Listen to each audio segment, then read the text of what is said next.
Bonjour à tous. Merci, Monsieur le Président. Merci au comité local pour cette invitation. À vrai dire, je suis un peu stressé parce que la salle est grande, vous êtes un public nombreux. Et surtout, je me suis levé très tôt ce matin pour prendre le train et je me suis trompé de chemise. Je n'ai pas pris les bons documents. J'avais beaucoup travaillé, j'ai écrit un texte que j'ai intitulé « Le temps est-il un cas de conscience ?» c'est-à-dire, est-ce que le temps est quelque chose qui est produit par la conscience ou est-ce qu'on peut imaginer que le temps a une objectivité, une réalité qui serait la même si nous n'en avions pas conscience. Et je me suis rendu compte de cette erreur au moment où j'allais réviser mes notes, à 1 heure d'ici à peu près, et heureusement un TER était en panne devant le TGV, ce qui m'a donné un peu plus de temps que prévu pour rassembler quelques notes et pouvoir tenter de répondre à la question en moins d'1 heure à partir des souvenirs que j'ai de la préparation de mon exposé. Donc si c'est confus, je vous prie de m'en excuser à l'avance. Alors la première chose que je voudrais dire, c'est en fait une citation de Ludwig Wittgenstein, vous savez, un philosophe autrichien, qui a fait cette remarque que vous devez connaître. Il a dit ceci: c'est un constat étrange, tous les hommes dont on a ouvert le crâne avaient un cerveau. Et ce constat pose la question de savoir comment ou quel rôle joue le cerveau dans le rapport que nous avons avec la réalité objective. D'ailleurs, est-ce qu'il y a une réalité objective? Et pour répondre à cette question, il faut déjà prendre acte du fait que tout n'est pas moi, c'est-à-dire qu'il y a des choses en dehors de moi qui ne sont pas moi. Et la question est, comment puis-je les connaître? C'est une question que Hegel abordait dans la phénoménologie de l'esprit, dans son introduction, en posant la question suivante: comment ce qui n'est pas moi peut-il devenir pour moi? Alors, par exemple, je vois ici des sièges. Ces sièges ont leurs propriétés à eux, qui ne sont pas les miennes. J'ai mes propriétés à moi. Comment moi puis-je connaître ce qui n'est pas moi? Et on voit bien que pour répondre à cette question, il faut fabriquer ce que les philosophes appellent une théorie de la connaissance. C'est-à-dire, il faut essayer d'imaginer quelles sont les structures opératoires qui permettent au sujet de connaître l'objet. Est-ce que c'est l'objet qui envoie des messages au sujet? Est-ce que c'est le sujet qui projette des grilles de lecture qui sont en lui sur l'objet? Est-ce que les structures font partie de l'objet? Les structures qui permettent de connaître font partie de l'objet? Est-ce qu'elles font partie du sujet? Est-ce qu'elles sont entre les deux? Est-ce qu'elles ne sont ni l'un ni l'autre, etc. Il y a toutes sortes d'écoles philosophiques qui tentent de répondre à cette question. Et moi, je vais la reprendre à propos de la question qui fait l'objet du titre de cet exposé, qui est la question du temps. C'est-à-dire, est-ce que le temps est une fabrication du sujet par le biais de son cerveau, de sa conscience, ou est-ce que le temps a une objectivité telle que même si nous n'étions pas là pour en parler ou pour le connaître ou pour tenter de le saisir, il ferait les mêmes choses? Alors, dans un premier temps, je voudrais que nous procédions à un travail de déniaisement autour de la question du temps, puisque c'était remarqué par saint Augustin au IVe siècle après Jésus-Christ. Il y a un paradoxe autour du temps qui est que dès que le mot temps est enchâssé dans une phrase, alors son sens devient clair. Il n'est pas ambigu. À chaque fois que nous prononçons des phrases qui contiennent le mot temps, nous nous comprenons. Mais, et c'est une remarque que faisait Paul Valéry, dès que le mot temps est extrait du flux verbal au sein duquel on l'avait inséré dans cette phrase, alors il se transforme en tourment pour la pensée, en énigme, en mystère. Le temps, qu'est-ce que c'est que cette chose? Est-ce que c'est quelque chose qui a une objectivité propre? Est-ce qu'il dépend des événements? Est-ce qu'il dépend de nous, etc. Et on se trouve pris ainsi dans une sorte d'embarras qu'on ne peut finalement éliminer qu'en parlant vite. Autrement dit, nous nous comprenons lorsque nous parlons du temps parce que nous parlons vite. De sorte que c'est le flux verbal dans lequel on a inséré le mot qui donne un sens au mot temps. En fait, c'est le contexte dans lequel on le place qui permet de le définir. Parce que si on fait une sorte d'analyse de ce que veut dire le mot temps quand on l'insère dans les différentes phrases qu'on utilise tous les jours, et qui d'ailleurs sont les mêmes depuis des siècles, je vous invite à faire l'expérience suivante, lire ce livre de Saint-Augustin que je citais tout à l'heure, Les Confessions, livre qu'il a écrit au IVe siècle après Jésus-Christ. Et dans ce livre, il y a un chapitre, le chapitre 9, qui s'intitule, le chapitre 11, pardon, qui s'intitule Le temps. Texte remarquable, magnifique.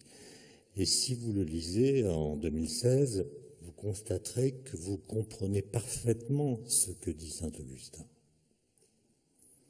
Et c'est étrange, parce que entre Saint-Augustin et nous, il y a eu Galilée, Newton, Einstein, Boltzmann, Dirac et quelques autres, qui ont profondément changé la façon dont nous comprenons le lien entre l'espace, le temps, la matière, l'énergie, le rayonnement, etc. Or, si nous comprenons Saint-Augustin aujourd'hui, ça n'est pas parce qu'il parle comme nous, c'est parce que nous parlons comme lui. Autrement dit, notre façon de parler du temps n'a nullement été affectée par les connaissances que nous avons acquises sur le temps. Et ça doit nous rendre, disons, prudents ou même suspicieux à l'égard de la métaphysique implicite que transporte le langage par lequel nous disons le temps. Et d'ailleurs, à l'examen, on s'aperçoit que ce mot temps, il sert à dire beaucoup de choses, il est victime d'une sorte de polysémie fulgurante. On emploie ce mot pour dire tout aussi bien la succession, la simultanéité, la durée, le changement, le devenir, l'urgence, l'attente, la vitesse, l'argent, la mort, etc. Ce qui fait beaucoup trop pour un seul mot. Et donc on sent bien qu'il y a une sorte de gâchis du langage dans l'usage que nous faisons du mot temps, et qu'il faudrait procéder à ce qu'on pourrait appeler un nettoyage de la situation verbale. C'est-à-dire se demander si à chaque fois qu'on utilise le mot temps, c'est bien du mot temps qu'on parle et pas d'autre chose. Est-ce que ce mot n'est pas devenu une sorte de fourre-tout qui ne désigne plus rien?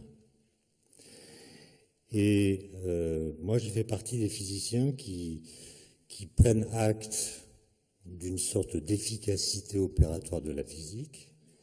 La physique s'est saisie du temps avec Newton, un peu avec Galilée, mais surtout avec Newton qui l'a formalisé, qui l'a théorisé, qui l'a mathématisé.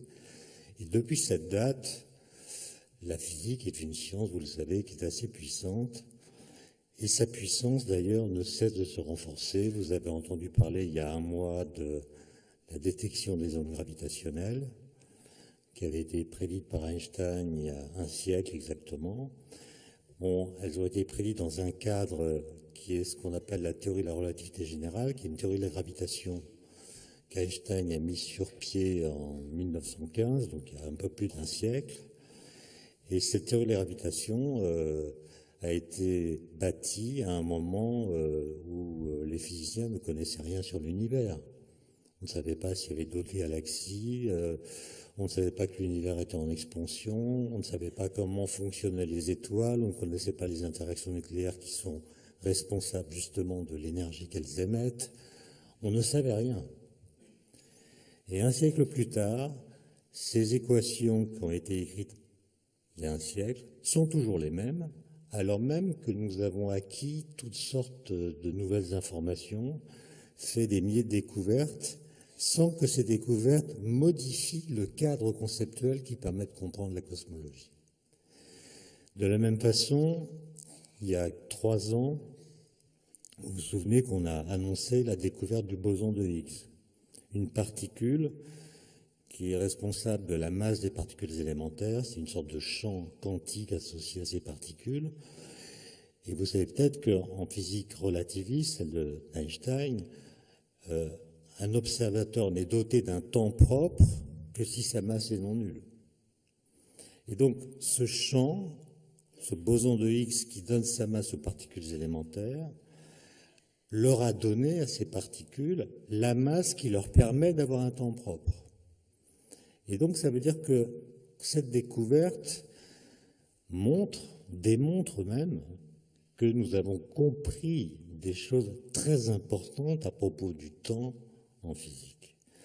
Et donc l'idée que j'ai eue, et je ne suis pas le seul, mais je l'ai travaillé pendant des années, c'est de voir quelles seraient les indications que nous donneraient les équations de la physique à propos du temps si elles pouvaient parler. On imagine que les équations parlent, qu'est-ce qu'elles disent du temps? Et on voit bien que, enfin on se doute en tout cas, que la réponse qu'on va trouver pour cette question va dépendre de la théorie qu'on sollicite et à laquelle on pose la question. Selon qu'on prend la mécanique de Newton ou qu'on prend la relativité d'Einstein ou la physique quantique ou autre chose, on aura des réponses différentes. Et c'est ce travail-là qui est intéressant et qui, lorsqu'on le mène à bien, aboutit à des conclusions qui sont assez spectaculaires. Par exemple, on constate que toute l'histoire de la physique moderne, depuis Newton, s'est structurée, pour ce qui est de sa représentation du temps, autour d'un principe très simple qui s'appelle le principe de causalité.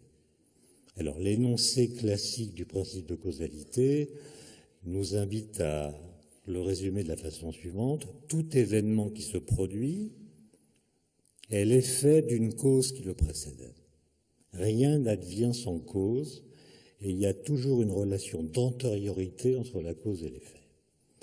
Pour des raisons que je ne vais pas détailler parce qu'elles sont complexes et s'appuient trop sur le formalisme mathématique de la physique quantique notamment, les physiciens ont abandonné l'idée de cause. On ne parle plus de cause ni d'effet, c'est plus compliqué. Disons que l'idée de cause, c'est dissoute dans l'idée même de loi.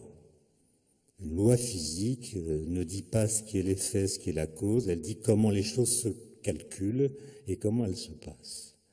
Et donc, je ne parlerai pas de cause, mais on a gardé du principe de causalité un énoncé qui est épuré de l'idée de cause. C'est-à-dire, on dit, ce qui a eu lieu, a eu lieu. C'est-à-dire que si un événement s'est produit, dans quelque référentiel que ce soit, alors il demeurera éternellement vrai qu'il s'est produit. Et donc ce principe, qui était à la fois un principe métaphysique et en même temps une vérité de la palisse, puisque tout le monde sait cela, est un principe qui exige que nos équations rendent impossible les voyages dans le passé. Puisqu'un voyage dans le passé permettrait de rétroagir sur un événement qui a déjà eu lieu et qui a déjà eu des conséquences. Et donc on interdit ça, on dit voilà, quel que soit votre système, quel que soit votre formalisme, il doit garantir le respect du principe de causalité, c'est-à-dire garantir que si une chose, un événement s'est produit, rien ne pourra ultérieurement effacer sa vérité. Et ce qu'on découvre, c'est des choses assez spectaculaires. Par exemple, le principe de causalité en physique newtonienne, donc la mécanique, pour ceux qui connaissent, ou la théorie de la gravitation universelle, formulée par Newton au XVIIe siècle, et bien dans cette physique-là, le principe de causalité empêche que le temps puisse être cyclique. C'est-à-dire le temps ne peut pas faire de cycle, on ne peut pas repasser 2 fois par le même instant. Pourquoi? Parce que si le temps était cyclique, vous voyez bien qu'un événement pourrait entraîner dans sa suite, dans son futur, d'autres événements, qui seraient ses effets, si vous préférez. Là, on peut prendre le terme effet, puisqu'à l'époque, on l'utilisait. Les effets vont donner lieu à un futur qui va revenir dans le passé de la cause, et donc l'effet pourra rétroagir sur sa propre cause et annuler sa réalité. Donc on voit bien que le principe de causalité en physique newtonienne impose que le temps ne puisse pas repasser 2 fois par le même point, c'est-à-dire qu'il soit linéaire. Alors linéaire, ça ne veut pas dire en ligne droite, ça veut dire qu'il ne passe pas 2 fois par le même point, il peut avoir n'importe quelle forme, une sinusoïde par exemple, mais il ne peut pas retrouver dans le futur un instant qu'il a déjà traversé dans le passé. Maintenant, si vous prenez la théorie de la relativité d'Einstein, qu'il a publiée en 1905, là je parle de la relativité restreinte. Einstein est un type qui avait un cerveau spécial, et surtout il avait de la suite dans les idées. Ce qui est toujours mieux que d'avoir des idées dans la suite, comme ça a été démontré récemment par un ancien ministre. Bon. J'espère que c'est pas... Non. Ça m'a échappé. Non, disons plutôt que c'était nerveux, voilà. Et donc, Einstein avait de la suite dans les idées. Quand il avait 16 ans, il avait démissionné du lycée où il étudiait à Munich à cause de l'ambiance qui était trop militaire. Et il s'est posé des questions toutes bêtes. On pourrait dire des questions d'enfants, sauf que les enfants ne se les posent pas. Donc c'est des questions d'enfants posées par un cerveau génial. Et il avait l'art de trouver des situations, de s'imaginer dans des situations qui allaient montrer comment les principes de la physique s'expriment dans ces situations qu'on ne peut pas réaliser concrètement, mais qu'on peut imaginer. Et à l'âge de 15 ans, donc, il imagine qu'il est à cheval sur un rayon de lumière. À l'époque, on pense que la lumière est faite d'ondes électromagnétiques. Et donc, être à cheval sur une onde électromagnétique, c'est être dans la position d'un surfeur qui est sur la crête d'une vague. Et un surfeur qui est sur la crête d'une vague, il voit d'autres vagues devant lui ou derrière lui qui sont immobiles par rapport à lui, puisqu'il se déplace lui-même avec le train de vague. Et donc, ce que voit le surfeur sur la crête de la vague, c'est un système d'ondes, les vagues, qui sont stationnaires, des ondes qui ne bougent pas. De la même façon, si vous êtes à cheval sur un rayon de lumière, constitué d'ondes électromagnétiques, vous verrez devant vous et derrière vous des ondes qui ne bougent pas, ce qu'on appelle des ondes stationnaires. Donc en fait, vous verrez de la lumière immobile. Alors Einstein dit, la lumière immobile, est-ce que ça peut exister, ça? C'est bizarre. La lumière est toujours en déplacement, donc comment est-ce qu'il peut y avoir de la lumière immobile? Est-ce que l'expérience que j'ai imaginée est une expérience absolument impossible à faire, ou bien est-ce qu'il y a quelque chose qu'on n'a pas compris dans la façon de décrire la lumière? Et ça va le travailler pendant des années, et en 1905, quand il a 26 ans, il est ingénieur à Berne, à l'Office fédéral de la propriété intellectuelle, et il va comprendre les conséquences de cette expérience de pensée qu'il a menée, Et ça va le conduire à une nouvelle théorie de l'espace et du temps qu'on appelle la relativité restreinte. C'est-à-dire que la séparation que nous faisons entre l'espace et le temps n'est pas une séparation absolue. Dans cette salle, ce qu'on appelle le temps, c'est ce qu'on peut mesurer avec nos montres. Ce qu'on appelle l'espace, c'est ce qu'on peut mesurer avec une règle. Cette séparation nous paraît absolue. Or, Einstein démontre que pour quelqu'un qui sera en déplacement par rapport à nous, il y aurait toujours une distinction entre l'espace et le temps, mais cette distinction, cette séparation, ne passerait pas au même endroit que pour nous. Il y a une partie de ce qu'on appelle l'espace qui deviendrait du temps, et il y a une partie de ce que nous appelons le temps qui deviendrait l'espace. Autrement dit, la séparation entre l'espace et le temps est une séparation relative qui dépend du référentiel depuis lequel on tente de la mesurer. Et il va s'appuyer pour construire cette théorie sur l'idée que la vitesse de la lumière, et c'est la réponse à l'expérience de pensée qu'il avait imaginée à l'âge de 15 ans, la vitesse de la lumière est invariante. C'est un absolu. C'est-à-dire la vitesse de la lumière est indépendante de la vitesse de la source qui émet cette lumière, et elle est indépendante de la vitesse de l'observateur qui mesure cette vitesse. Et ça, c'est quelque chose de très difficile à comprendre. Ça implique, par exemple, que si vous courez après un rayon de lumière, à une vitesse qui peut être très grande, j'imagine que vous êtes un super-héros et que vous allez courir à la vitesse de la lumière moins une petite quantité, vous allez penser que la vitesse de la lumière par rapport à vous, qui courez presque à sa vitesse, ça va être une grandeur très faible. Et Einstein vous dit non. Même si votre vitesse s'approche de la vitesse de la lumière par rapport à vous, c'est la vitesse de la lumière. Donc c'est pas la peine de courir. Et ça, c'est quand même quelque chose d'assez troublant. Et il a, dans un article qu'il publie au mois de juin 1905, formulé une nouvelle théorie de l'espace et du temps. Et dans cette théorie, l'implication du principe de causalité, c'est-à-dire quand on exige de cette théorie qu'elle empêche de modifier le passé, c'est que une particule ne peut pas aller plus vite que la lumière dans le vide. Donc la causalité implique l'existence d'une vitesse limite. Vous voyez comment un travail sur le temps et le lien entre le temps et la causalité peut conduire à des principes, à des règles d'interdiction aussi fortes que celle-là.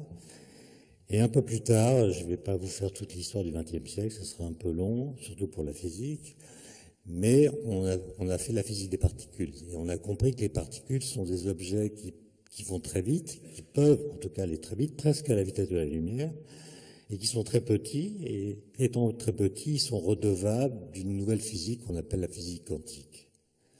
Et donc, pour les décrire, il faut marier la physique quantique qui vaut pour les objets rapides et la physique quantique qui vaut pour les objets très petits.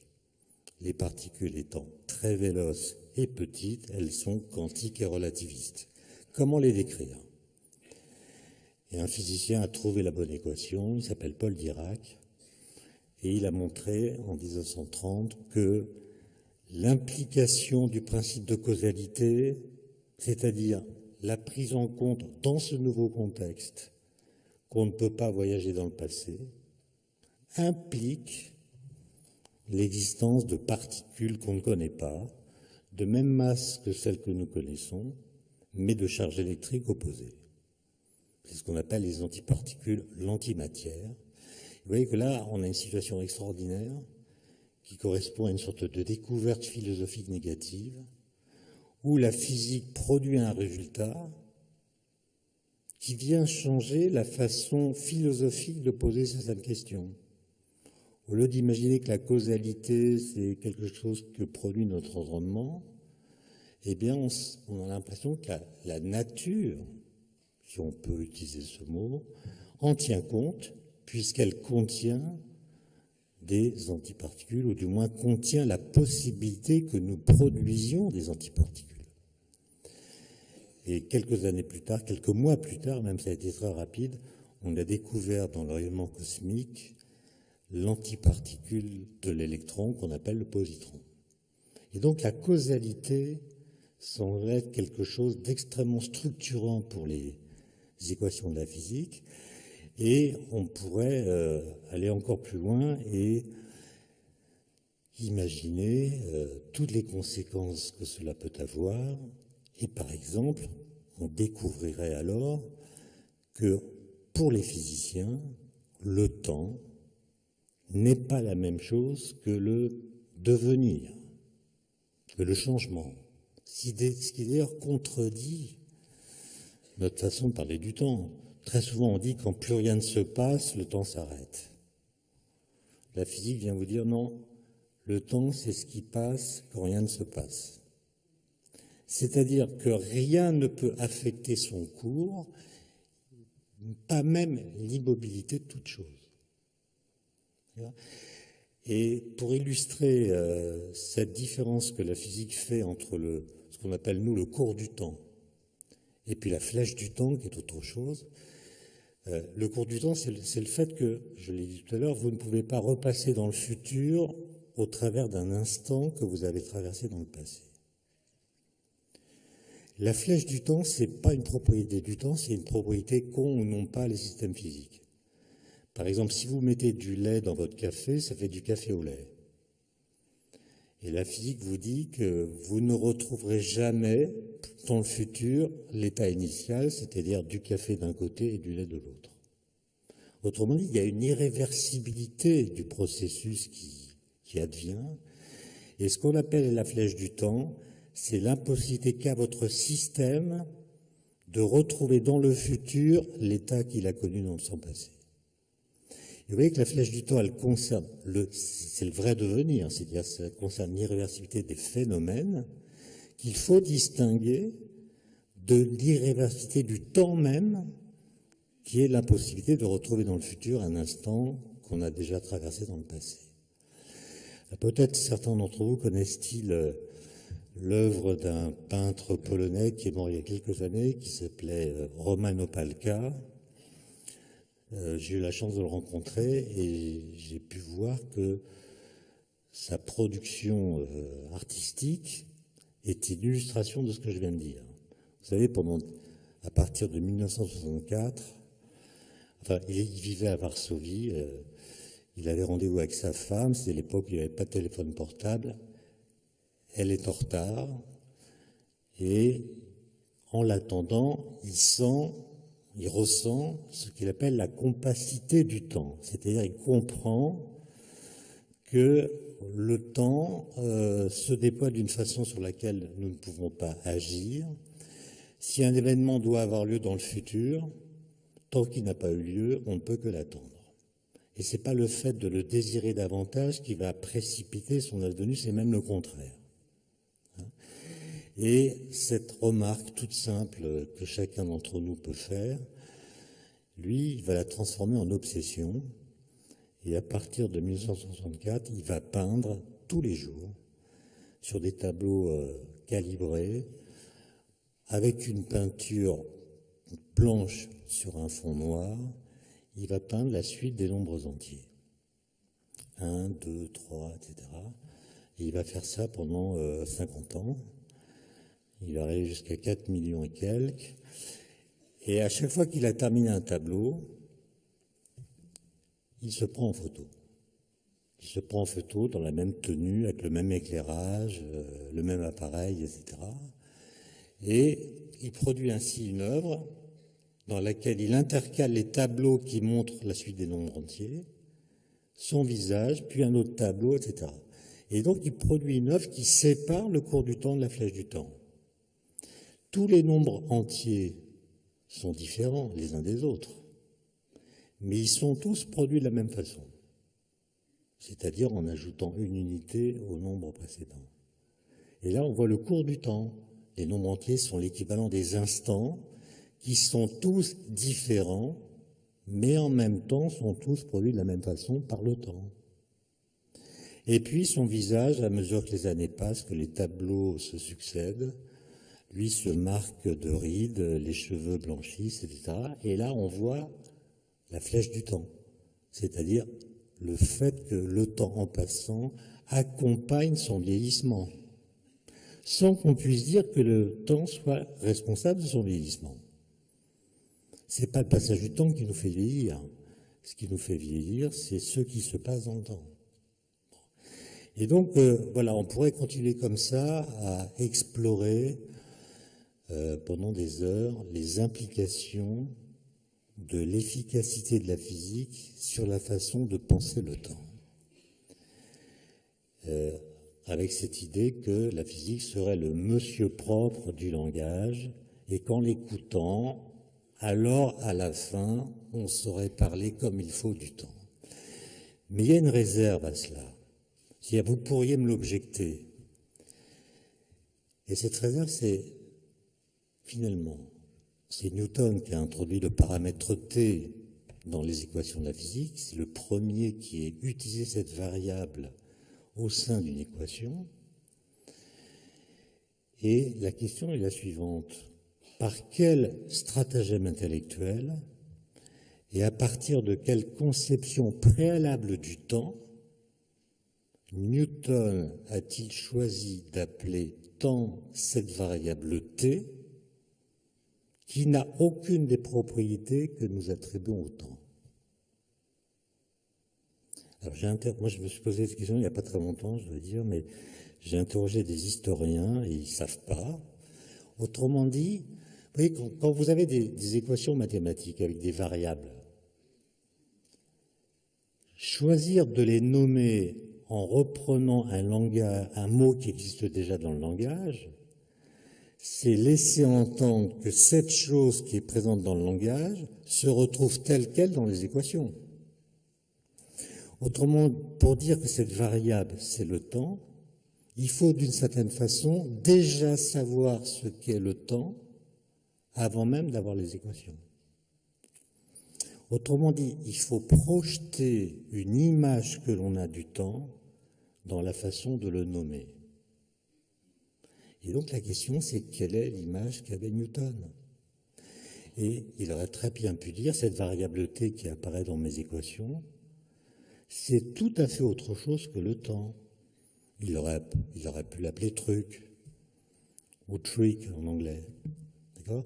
Et si ça avait été le cas, vous voyez que vous n'inviteriez pas un physicien pour parler du temps. Les physiciens feraient des colloques entre eux pour discuter du statut de truc, alors que les philosophes, les biologistes, les neurologues, les psychologues, les historiens, les philosophes se réuniraient de leur côté pour discuter du temps tel qu'on le pense par le langage ou par la philosophie, sans du tout se préoccuper de ce que les physiciens ont à dire sur le temps. Et donc, vous voyez qu'il y a une part d'arbitraire sémantique qui vient simplement du choix qu'a opéré Newton à la fin du XVIIe siècle et qui, comme je viens de le dire, est arbitraire. Il aurait pu le nommer autrement. Et s'il l'avait nommé autrement, c'est un peu l'expérience c'est de l'Uchronie, en fait. On pourrait refaire l'histoire en imaginant que Newton ait choisi un autre mot. Et si ça avait été le cas, beaucoup de choses auraient changé dans l'histoire des idées. Donc, est-ce que le temps physique dont on parle, c'est le vrai temps? Ou est-ce que c'est un temps réduit, un temps incomplet, un temps décharné? Parce que ce temps qu'on a l'habitude de comprendre quand on fait des mathématiques, ou même quand on trace avec un axe des temps l'évolution de telle ou telle variable, ce temps est quand même très bizarre. Le temps de Newton, d'abord, c'est un temps qui ne change pas au cours du temps sa façon d'être le temps. Quand vous écrivez une équation de physique, il y a t dans l'équation, et t, le paramètre t, ne dépend pas de t. Et donc, sans le savoir, Newton introduisait un paramètre qui ne fait rien d'autre que traduire l'invariance des lois physiques au cours du temps. En disant que le temps est homogène, en disant que le temps ne change pas au cours du temps sa façon d'être le temps, il dit simplement que les lois physiques sont les mêmes à tous les instants du temps.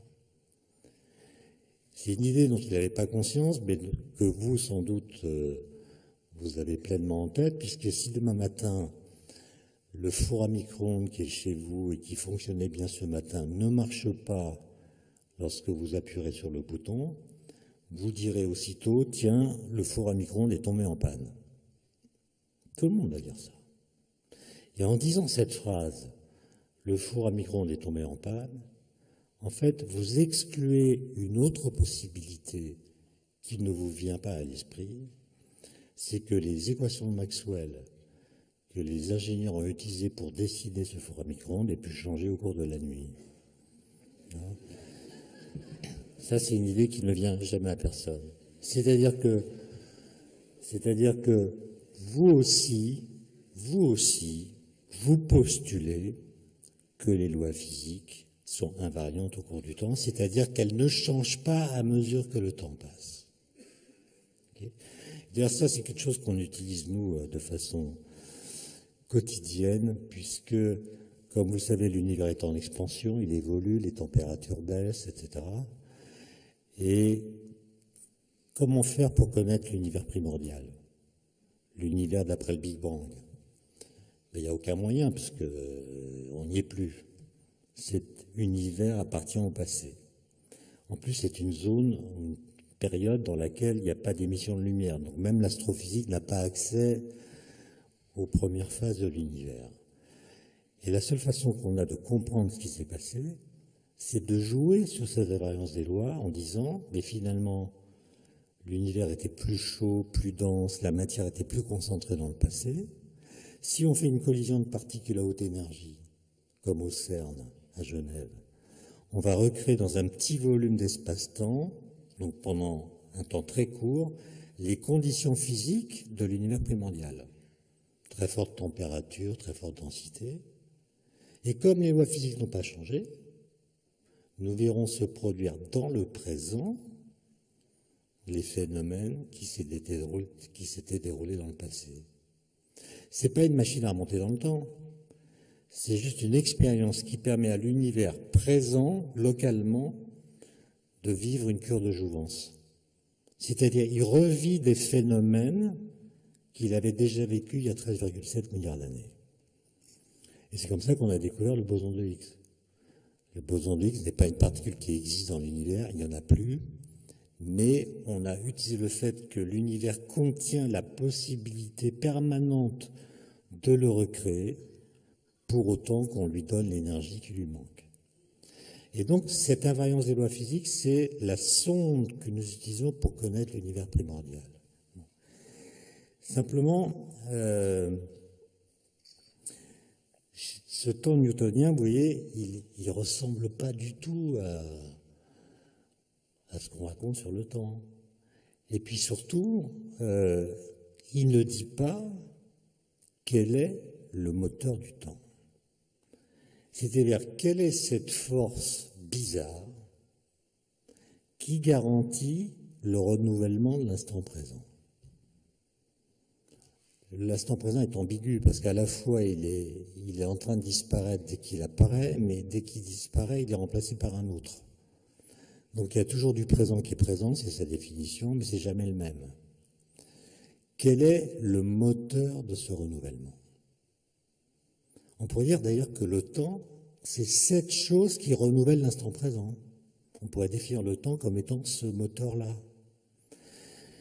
Alors, Newton dit j'en sais rien, et il prend acte de l'existence de ce moteur en mettant une flèche sur l'axe des temps.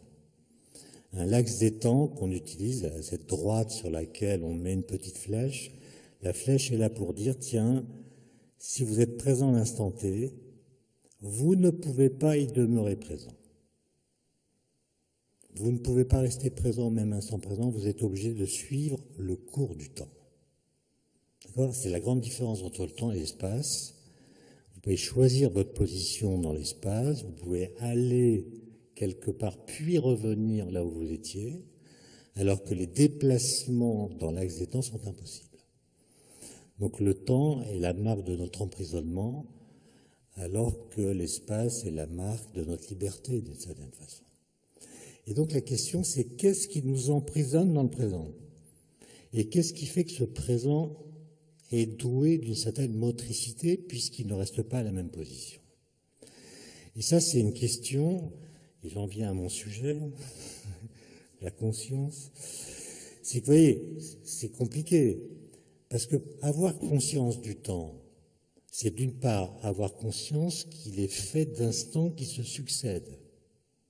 Il y a un instant, puis un instant, puis un instant.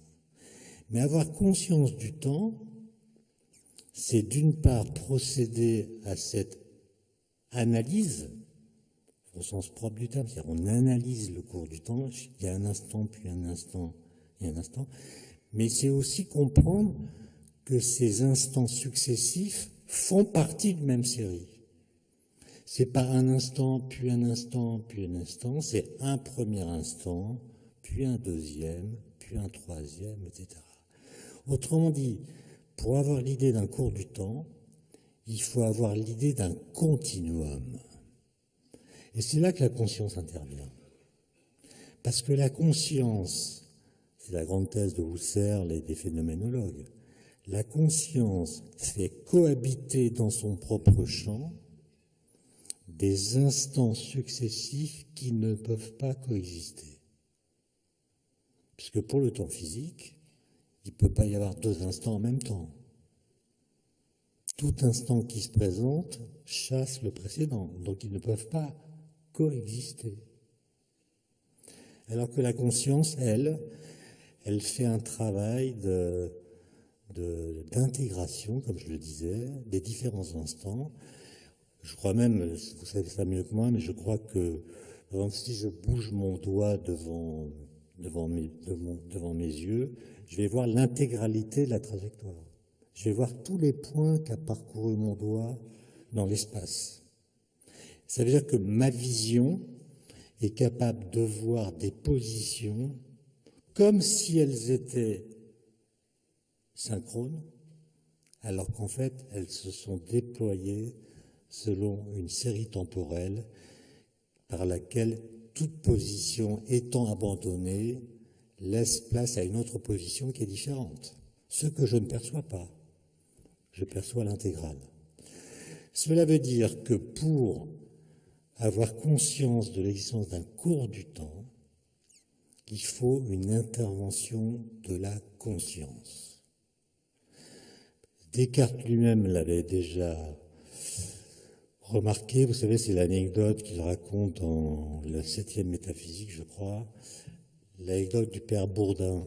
Le père Bourdin, c'est un prêtre, un curé de paroisse, qui est réveillé la nuit par la cloche de l'église qui sonne 4 fois ding, ding, ding, ding, ding.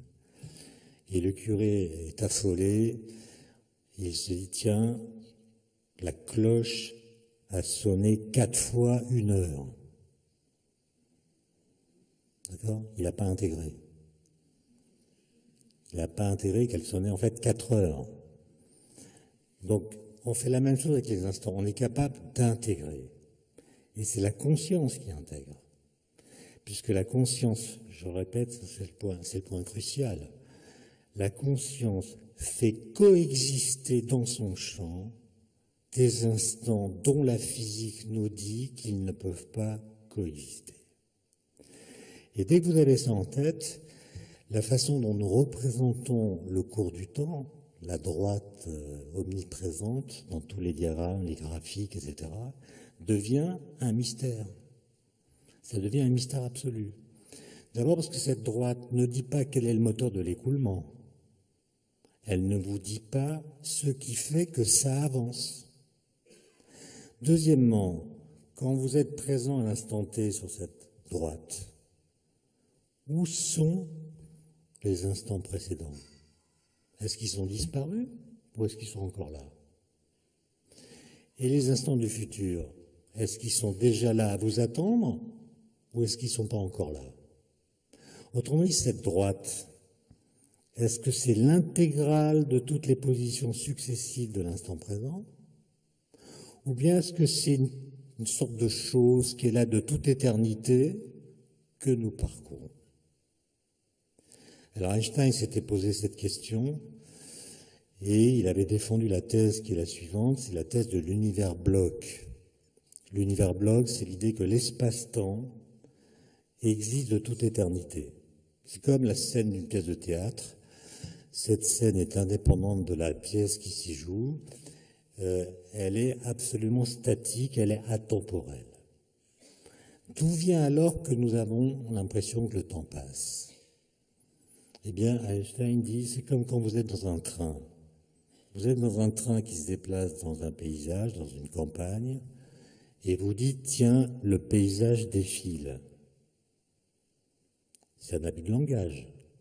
Le paysage ne défile pas.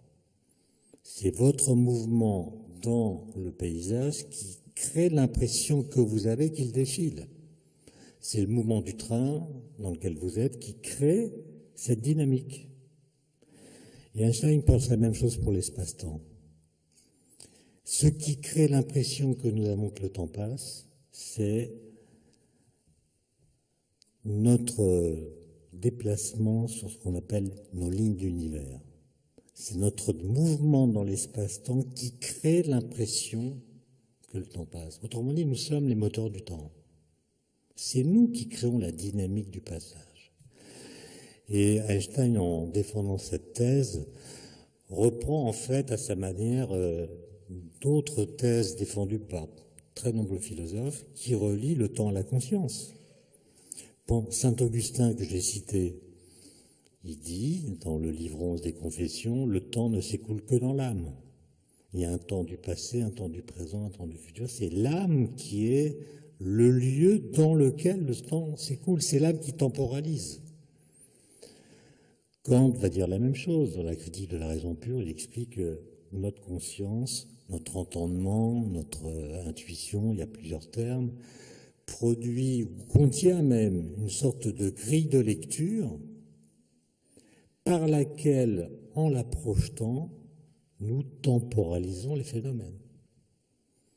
Donc ce sont des façons différentes de dire que notre conscience, alors la conscience c'est un mot compliqué qui, je ne vais pas vous l'expliquer, mais ça peut être beaucoup de choses, hein. Ça peut être la conscience, ça peut même être l'inconscient, ça peut être le cerveau, ça peut être une partie de l'activité cérébrale, ça peut être quoi que ce soit, à condition que cette chose que vous mettez en avant comme moteur du temps soit connectée au sujet. Voilà. Ça veut dire que le moteur du temps serait quelque chose qui est connecté au sujet, conscient, inconscient, enfin bref. Le mot sujet étant évidemment très chargé philosophiquement, mais je ne vais pas rentrer dans ces détails.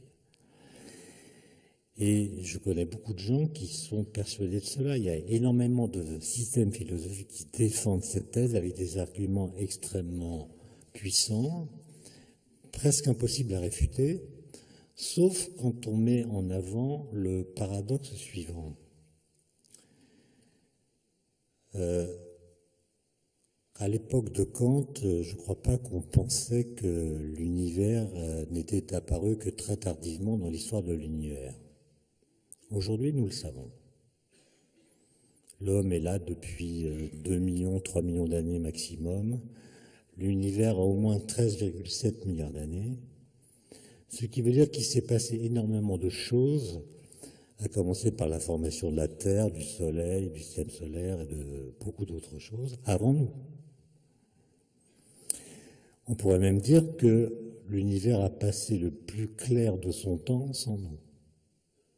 Il s'en faut beaucoup, 2 millions d'années par rapport à presque 14 milliards, c'est un rapport de 1 à 7000. Donc on est vraiment apparu tout à la fin de l'histoire. Ce qui amène à un paradoxe terrible. Si la conscience, si l'apparition de la conscience est elle-même le résultat d'un processus temporel, et si le temps a besoin d'une conscience pour passer, comment a-t-il pu passer jusqu'à l'apparition de la conscience? D'accord? Et ça, c'est ce qu'on appelle le paradoxe de l'ancestralité. Il s'agit de comprendre comment le temps a pu passer avant l'apparition du sujet, s'il a besoin du sujet pour passer. C'est un sujet, c'est presque un paradoxe logique, si vous voulez.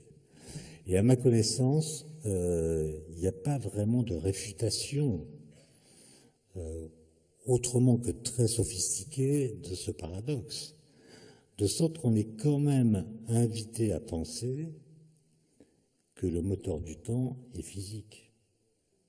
Alors on peut très bien dire le temps contient à lui-même son propre moteur. Bon. Le moteur n'est pas décrit par la physique, mais la physique devrait à terme être capable de dire ce qui fait que le temps passe. Il y a beaucoup de recherches dans ce domaine. Peut-être avez-vous entendu parler des géométries non commutatives d'Alain Kohn. Il y a des tas de gens qui essaient de marier la physique quantique et la relativité générale pour faire ça.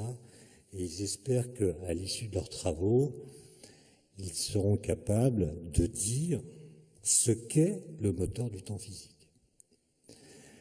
Il y a des gens qui pensent que le moteur du temps physique, il est extérieur au temps. C'est par exemple l'expansion de l'univers, qui serait en fait une sorte de moteur caché, une sorte de moteur cosmique qui serait capable de donner au temps sa dynamique.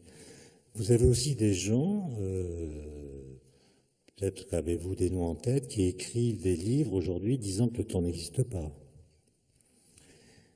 Et là, on tombe sur des difficultés, parce que dire le temps n'existe pas, ça suppose de connaître le temps.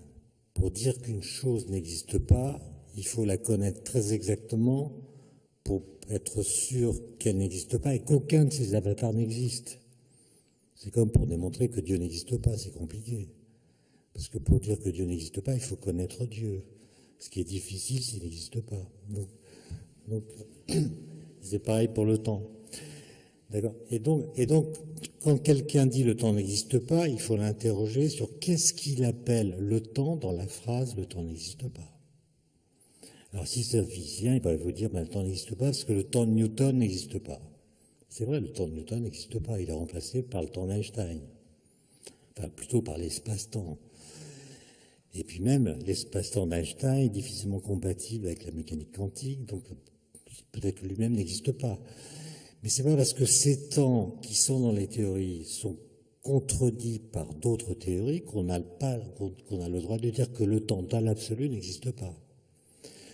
C'est comme si vous voyez à n'importe quel point de la surface de la Terre, vous pouvez définir une verticale. Quand vous changez de point, c'est plus la même verticale. Donc ça n'est en fait jamais la même verticale. Donc la notion de verticale n'est pas absolue. Et vous pourriez dire, puisqu'elle n'est pas absolue, l'idée même de verticale est absurde. Non, c'est aller trop vite. Certes, la verticale n'est pas la même en tous les points, mais il est universellement vrai qu'en tout point, il y a une verticale. Et la relativité, c'est un peu ça qu'elle dit. Elle vous dit qu'il n'y a pas de temps absolu, il n'y a pas de temps universel, mais il est universel que tout observateur ait son temps propre. J'ai mon temps propre, c'est celui qu'indique ma montre. Vous avez votre temps propre, c'est celui qu'indique votre montre. Si je me déplace loin de vous à grande vitesse et que je vous retrouve, par exemple, je pars dans une fusée, même plus qu'une fusée, je pars dans une navette qui part à la moitié de la vitesse de la lumière dans une autre galaxie, quand je reviens, vous êtes tous morts. Ça ne veut pas dire que j'ai vécu plus longtemps que vous. Ça veut dire que j'ai voyagé dans votre passé, ce qui est votre futur, pardon. J'ai voyagé dans votre futur, je suis allé plus loin que vous, non. Mais ça veut pas dire que moi j'ai vécu plus longtemps. Le principe de base de la relativité, c'est le mouvement est comme rien. Tout simple. Le mouvement est comme rien. C'est-à-dire, quand je suis en mouvement, tout se passe comme si je n'étais pas en mouvement. C'est ce qui permet de prendre le train. Hein, les lois physiques dans un train qui avance en ligne droite, à vitesse constante, sont les mêmes qu'à la gare. Si les lois physiques étaient différentes dans les trains en déplacement que dans les gares, on ne pourrait pas voyager.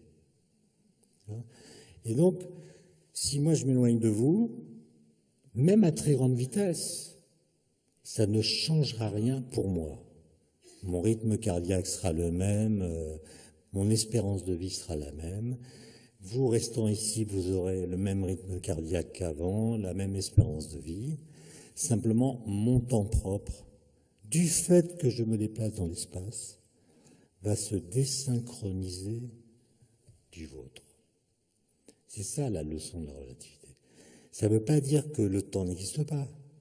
Ça veut dire qu'il existe un temps pour tous les observateurs et le temps qu'il possède est un temps qui lui est propre. Voilà. Enfin, puisque je dois bientôt terminer, je vais maintenant aborder la question qui sans doute vous touche le plus, en tant que neurologue ou neuroscientifique, c'est la question du statut du présent. Et une question qui a tourmenté Einstein juste à la fin de sa vie parce qu'il n'avait pas conscience de ce problème. Et je vais vous donner une citation par laquelle il marque l'angoisse terrible dans laquelle l'a plongé le constat de cette difficulté. La difficulté est la suivante. En relativité, il n'y a pas de présent universel, je l'ai dit. C'est-à-dire, c'est impossible de voir le présent. Le présent est une notion locale. Le présent, en relativité, il est défini par votre présence. Pensez à l'univers bloc de tout à l'heure. Nous sommes à Nantes. Pendant que nous sommes à Nantes, Paris et Strasbourg existent, mais nous n'y sommes pas. Autrement dit, Paris... Qu'est-ce que j'ai pris comme exemple? Strasbourg. Et on est où? On est à Nantes. Alors, je recommence. Donc, nous sommes à Nantes, c'est le lieu de notre présence. Pendant que nous sommes à Nantes, Paris et Strasbourg existent tout autant, mais nous n'y sommes pas. Par contre, la réalité de ces trois villes est exactement la même. Ce qui les différencie pour moi, c'est non pas leur réalité propre, mais ma présence. Einstein pense la même chose pour tous les événements. C'est-à-dire que tous les événements du passé sont là, tous les événements futurs sont là, et les événements présents, c'est ceux auxquels je suis présent. Okay ? Et il n'y a pas de présent dans l'univers, puisque quand vous regardez une étoile, comme vous le savez, quand vous voyez la lumière qu'elle nous envoie, c'est l'étoile telle qu'elle était dans le passé au moment où elle a mis sa lumière. Elle a émis sa lumière. Donc, on ne voit jamais le présent de l'étoile. On ne voit que le passé de l'univers. Et plus on regarde loin, plus on voit un passé lointain. Donc, il n'y a pas de présent de l'univers. Le présent est une notion locale. Mais vous conviendrez avec moi que le présent, pour nous, a une sorte d'éclat particulier. C'est pas un instant comme les autres. Et si je parle même d'un temps épaissi par la conscience, c'est quelque chose de très particulier. Notre rapport au présent en fait quelque chose qui est beaucoup plus éclatant, beaucoup plus exubérant, on pourrait dire, que le passé ou le futur. Or, pour la physique, l'instant présent, c'est un instant quelconque, banal, comme tous les autres, puisque, je l'ai dit, le temps est homogène, tous les instants ont le même statut. Il n'y a rien qui le différencie des autres instants. Et même plus, vous pourriez dire que pour qu'un instant fasse partie du cours du temps, il faut soit qu'il était présent dans le passé, soit qu'il soit présent maintenant, soit qu'il soit présent dans le futur.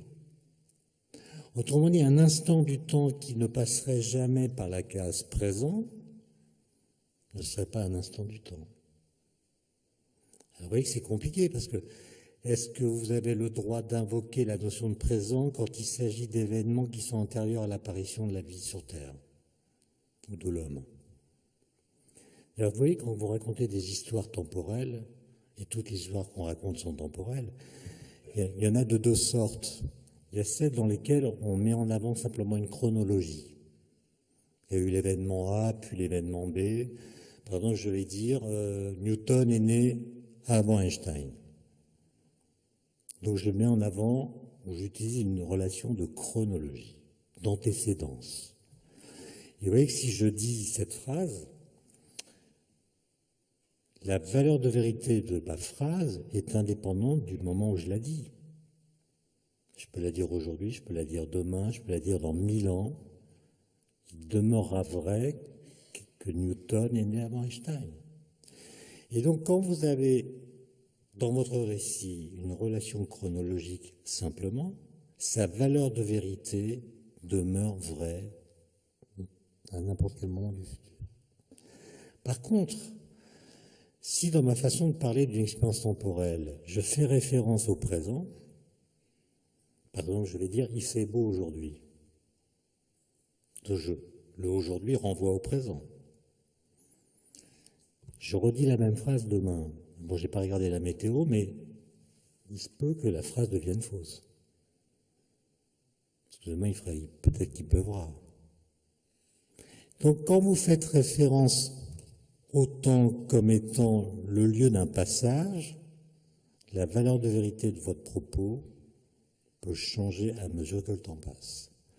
Et donc, la grande question, c'est est-ce que on doit parler des expériences temporelles uniquement à partir de relations chronologiques, ou est-ce qu'on doit mettre en avant un instant particulier qui s'appelle le présent? Donc je reviens au problème qu'Einstein avait découvert à la fin de sa vie, c'est que pour la physique, tous les instants sont absolument équivalents. Ce qui peut distinguer la perception que nous en avons, ce ne sont pas les instants eux-mêmes, mais ce qui se passe au cours du temps.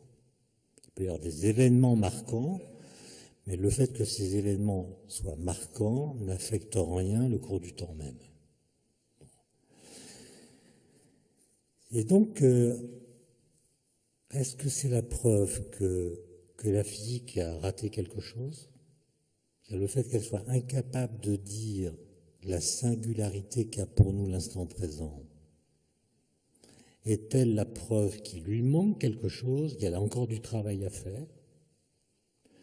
Ou bien est-ce que c'est la preuve que cette singularité, c'est nous et nous seulement, notre conscience, disons, qui la fabriquons? Auquel cas, si on veut la comprendre, ça n'est pas vers la physique qu'il faudra s'adresser, mais vers d'autres sciences. Alors je vous cite, pour finir, en fait, c'est pas Einstein lui-même qui parle, c'est son ami Carnap, philosophe du cercle de Vienne, qui lui rend visite à Princeton en 1954. Donc Einstein a 74 ans, il va mourir un an plus tard. Et dans l'autobiographie intellectuelle de Carnap, on lit ce petit passage. Un jour, je rendis visite à Einstein, qui me dit que le problème du présent le tracassait sérieusement. Il m'expliqua que l'expérience du maintenant a pour l'homme une signification spéciale, qui la différencie radicalement de celle du passé et du futur, mais que cette différence ne peut être mise en évidence au sein de la physique. Que cette expérience ne puisse être prise en charge par la science lui semblait aussi navrant qu'inévitable. Je lui fis remarquer que tout ce qui a objectivement lieu devrait pouvoir être décrit par la science. D'un côté, la succession temporelle des événements décrite par la physique, de l'autre, l'expérience particulière que nous avons du temps, y compris ses appréhensions différentes du passé, ou nos appréhensions différentes du passé, du présent et du futur, qui devraient pouvoir être expliquées par la psychologie. Mais Einstein pensait que les descriptions scientifiques ne sont pas faites pour combler nos attentes d'êtres humains, qu'il y a quelque chose d'essentiel à propos du présent qui demeure hors du domaine de la science. Fin de citation. Et donc la question, c'est, que j'utilise en forme de conclusion, c'est est-ce qu'il a raison Einstein?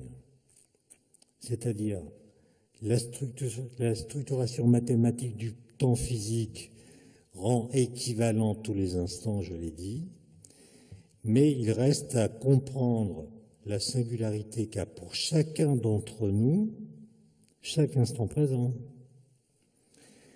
Est-ce que la physique pourra à elle seule résoudre ce problème? Cela supposerait qu'elle devienne capable de décrire en termes exclusivement physiques l'intégralité de notre expérience du temps. Mais si le cours du temps est au contraire dépendant d'une façon ou d'une autre de notre subjectivité, si la conscience que nous en avons joué un rôle dans sa dynamique, à quelles autres sciences devrons-nous faire appel? Aux sciences cognitives? Aux neurosciences? Je vous laisse répondre pour votre propre compte et je vous remercie pour votre attention.